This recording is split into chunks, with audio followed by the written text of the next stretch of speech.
باللہ من الشیطان الرجیم بسم اللہ الرحمن الرحیم۔ برادران اسلام، مومنین کرام، السلام علیکم یا علی مدد۔ گلفام درباکر اپنے یوٹیوب چینل ذکر و عرفان 1472 کے ذریعے آپ سے بات کر رہا ہے۔ گزارش چینل کو سبسکرائب کریں، دوست احباب کو بھی دعوت دیں۔ چاہتا میں یہ ہوں میری بات، میرا پیغام اور میری گزارشات، میری کوشش زیادہ سے زیادہ احباب تک پہنچے، استفادے کا باعث بھی بنے اور آراء کی روشنی میں اسے بہتر بھی کیا جا سکے۔ مومنین کرام، رسول اکرم کی حیات طیبہ کے ظاہر ختم ہو جانے کے بعد، رسول اکرم کی آنکھیں بند کرنے کے بعد، دنیا سے پردہ کر جانے کے بعد فوراً احسان فراموش لوگ اولاد رسول کی آنکھیں پھیر گئے اور ظلم و ستم کا اور ان کی حقوق غصب کرنے کا سلسلہ شروع ہو گیا۔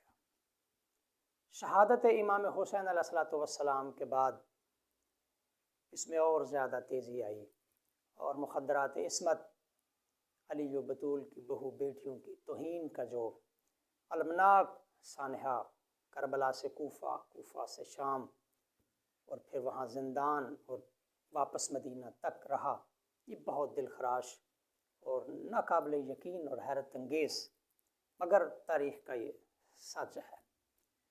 عظمت صحابہ کرام کے ترانے پڑھنے والے اور عظمت صحابہ کا پرچم بلند کرنے والوں سے آج میں خاص طور پہ مخاطب ہوں اور ان سے کہتا ہوں، آئیے آج آپ کو ایک صحابی رسول کی زبانی اولاد رسول پہ ہونے والے ظلم و ستم کی ایک روایت اور ایک درد کا واقعہ باب آپ کو سنائیں۔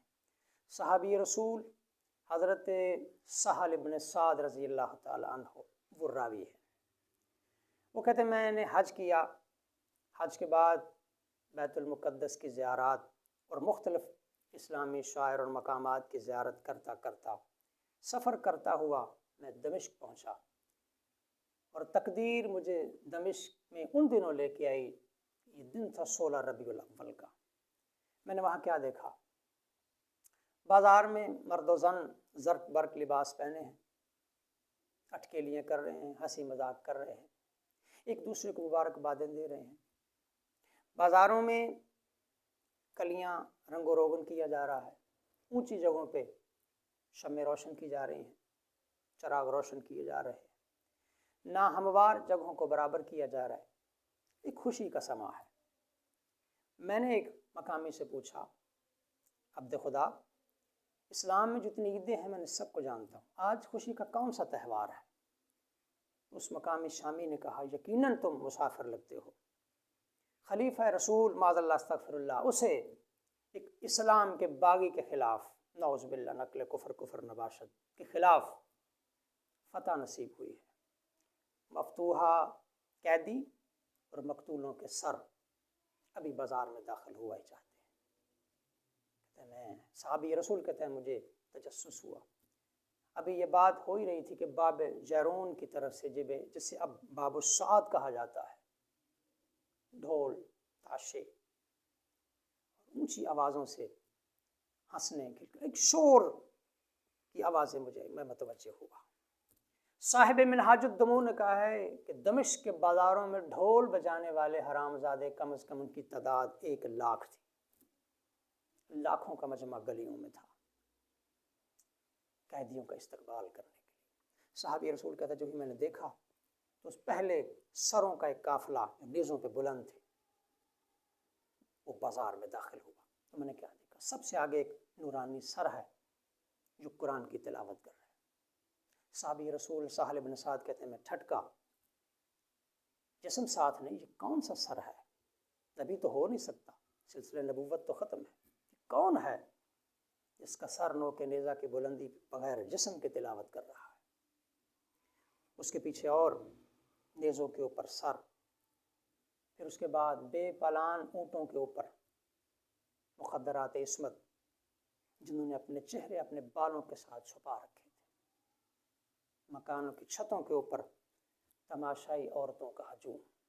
یہ قافلہ چلتا چلتا چلتا جو ہی بازار میں داخل ہوا تو میں دوڑ کے ایک سردار مستور کے محمل ہی کہہ سکتا ہوں نا، اس کے قریب گیا۔ من انت، آپ کون ہیں؟ حل میں یہ سارا، آپ کہاں کے قیدی ہیں؟ اس مستور کی آواز ہے، نحن اسارى آل محمد، ہم آل محمد کے قیدی ہیں۔ صحابی رسول کہتا ہے بس میرے سر سے امامہ اتر گیا، حالت میری غیر ہو گئی، آل محمد کے قیدی بازار شام میں۔ کچھ اور سپاہیوں سے پوچھا تو پتہ چلا جو نوک نیزہ کی بلندی پہ قرآن پڑھ رہا ہے، یہ سامت قرآن پڑھا جا رہا ہے، ناطق قرآن پڑھ رہے ہیں، مہر نبوت کا سوار، علی و بطول کا لخت جگر، حسین ابن علی ہے۔ بڑی جلدی مجھے سارے واقعات کا علم ہو گیا۔ میں پھر دوڑ کے مخدومہ کے قریب گیا، میں نے کہا بی بی اب زندگی میرے لیے بوجھ ہے، اپنی زندگی میں قربان کرنا چاہتا ہوں، میرے لیے حکم، میں جہاد کروں؟ بی بی نے کہا میرے نانا کا صحابی، اس جنگ میں میرے قبیلے کا، میرے گھر کا بڑا ذاتی نقصان ہوا ہے، جانی نقصان ہوا ہے، جنگ نہیں کرنی، ایک کام کرو، میرے نانا کا صحابی ہو، یہ خدمت انجام دو، جنت ہر حال میں تمہارا انتظار کرے گی۔ مخدومہ کیا کہا، تمہاری جیب میں کچھ پیسے ہوں گے، یہ جس نے میرے بھائی کا سر اٹھا رکھا ہے نا اسے جا کر دو، تو وہ سر کو تھوڑا آگے لے کے جائے گا، لوگوں کی توجہ میرے بھائی کے سر کی طرف ہوگی، میرا پردہ بچ جائے گا۔ بی بی کے حکم کے مطابق صحابی رسول کہتے ہیں میں نے ایسا ہی کیا، سر آگے چلا گیا، امام حسین علیہ السلام کو لوگ اس طرف متوجہ ہوئے۔ ایک منظر میں نے اور دیکھا، صحابی رسول کہتے ہیں مکان کی چھتوں پہ عورتیں بیٹھی تھیں جن کے ہاتھوں پہ قیدیوں کے استقبال کے لیے پھول تھے، جھولیوں میں پھول تھے، پھول برسانے شروع کیے۔ پھول کچھ وزنی تھے، ایک پھول اس قاری قرآن کو لگا جو بغیر جسم کے تلاوت کر رہا تھا، جس سپاہی کے ہاتھ میں وہ نیزہ تھا جس کے اوپر بادشاہ حسین کا سر تھا، اس کے ہاتھ سے نیزہ چھوٹا، دیوار کے اوپر جا کے اس قاری قرآن کا سر لگا۔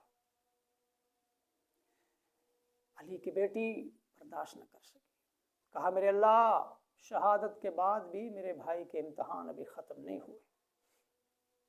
اس جملے کے کہنے کی دیر تھی، جس مکان کی چھت کے اوپر سے وہ پتھر آیا تھا اس مکان کی چھت گری اور تمام کی تمام عورتیں نیچے گر کر جہنم واصل ہو گئی۔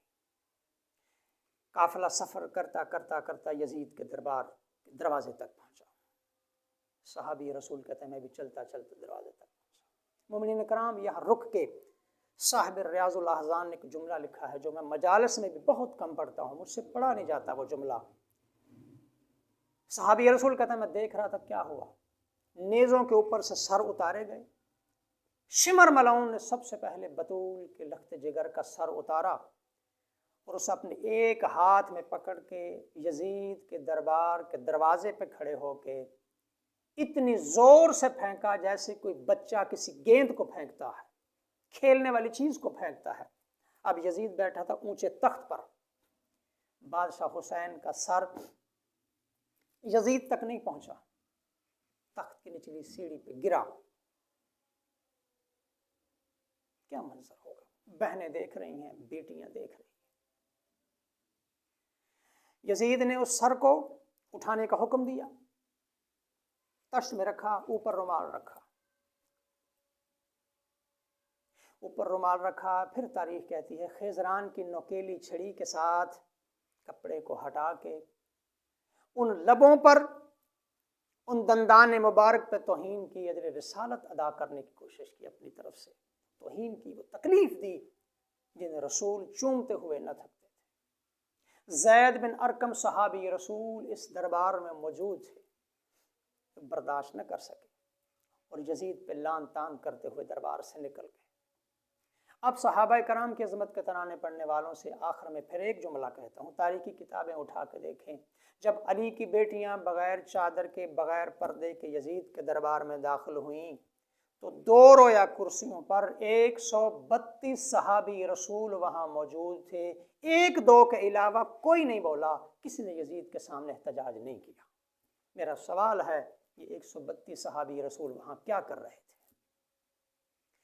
یہ رسول اللہ کے صحابی تھے، یہ یزید کے صحابی تھے؟ جنت حسین کے نانا کی ہے، حسن اور حسین اس جنت کے سردار ہیں، یہ یزید اس جنت کا سردار ہے۔ آج کا یہ پردرد واقعہ یہی میں اختتام پذیر کرتا ہوں۔ السلام علیکم یا